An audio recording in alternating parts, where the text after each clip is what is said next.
I'm Steve Gibson. I'm one of the vice presidents at Gearbox Software. The statues are bulletproof. You win this round, inanimate object. We are showing you guys opportunity. It is the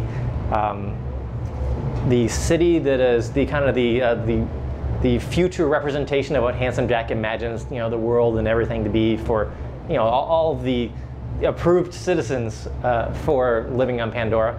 And what you're actually going in there to do is you're going to be playing as any of the 4 classes, and you're going to actually go there. You're going to hijack or hack one of the robots to take it over and escort it over to cut down these statues that are, you know, for Handsome Jack. And the whole thing is like, if you're going to start a revolution, you need to take down the statues. You guys remember a lot of those things in the real world, how bring down the statue, you bring down the regime kind of thing. So what you're doing is you're going to, you know, hack into this robot and take it around, start, you know, taking down these statues.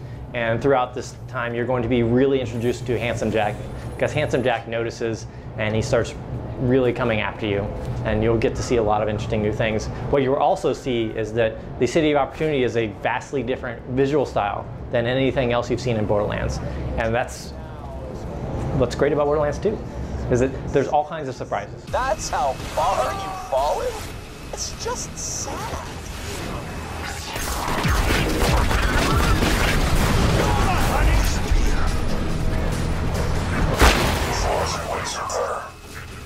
When you arrive at Pandora, you find out that Handsome Jack is actually trying to do a couple of things. What you discover early on is that he is trying to awaken what is called the Warrior. So in the very first few minutes of the game, you'll actually have the planet start shaking, and you'll get an introduction to, you're like, wait a second, what the hell is this guy doing? And so you find yourself in a race to stop Handsome Jack from awakening the Warrior that would destroy the planet and prevent you from gaining all the things that you're after. So, and through that adventure, you'll learn a lot of other things that Handsome Jack is also up to, but that's the very first thing you find out.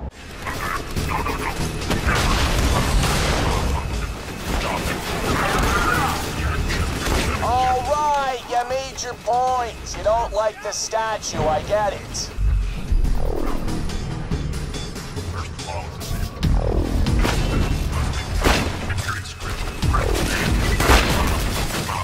Something really interesting we're just showing off here at E3 for the first time is that anybody who plays through the demo, we have this system where you can actually take you just hit the inspect button and you pull it up and you'll get a code.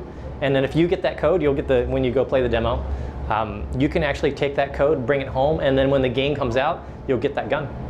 Like, we're actually doing a bunch of this back-end system stuff where people are going to be able to get to do a lot of really interesting things going forward, and it's going to be rolling out as after the game launches. We're hoping to do more and more, but we're putting the infrastructure in space for that back end of really interesting things to happen.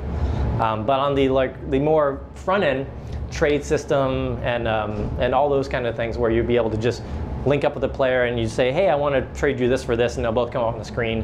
And you also can choose to duel for those things as well. If you want to just fight for it, whoever wins the fight gets the items. So your 4 character classes that you start with, you have the Commando.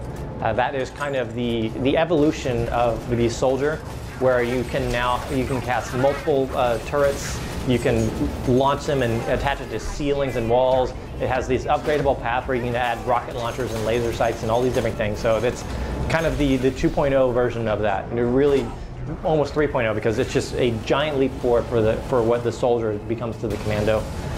Then we also, the other class that we brought forward was, if you imagine Brick, the Berserker in the first one, we thought that was great, but we wanted to put guns in his hands. So what we did with the Gunzerker is he actually is a dual wielding class. So, and it's not just pistols or rifles, it can be rocket launchers, sniper rifles, anything you want. And his whole thing is about drawing aggro, if you play the MMOs and stuff like that. So he has skills that have to do with buffing himself up and drawing the attention of all the enemies. And that's really helpful for co-op games.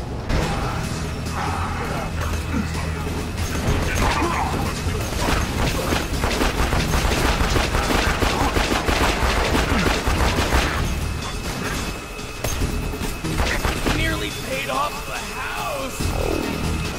Help here.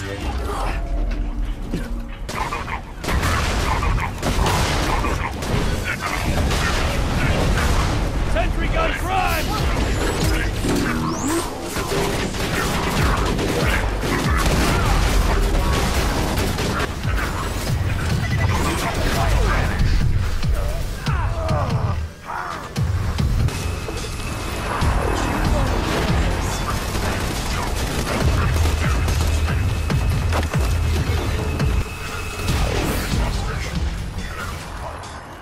The next one is the siren. Now the thing about sirens is Maya here, she is actually nothing like the previous siren. There are sirens in the world, but it's like saying there's just mystical people in that world, you know? So her skill is called the phase lock, and that's about crowd control. She can grab and lift people, and it can affect areas, and it can, you know, do damage and slam them to the ground, and it's all about this kind of telekinesis kind of feeling. So it's crowd control. The last one is Zero. Zero is the assassin. Zero is, as you would imagine an assassin would be, he does really well with sniper rifles, and he does a skill called deception, and he also has a skill where he can find critical spots on enemies. So he actually do additional damage because you'll get the special visor mode. As you'll see, he's got this, well, he or she, we don't know, it really, this critical spots that he can find on enemies. Operation complete.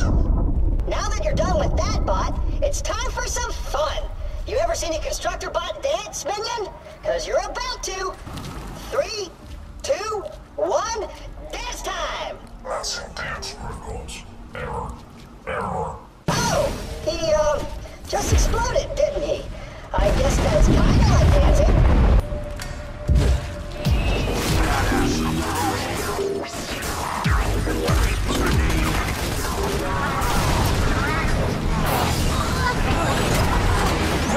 What would I do without? Auto guns doing them up!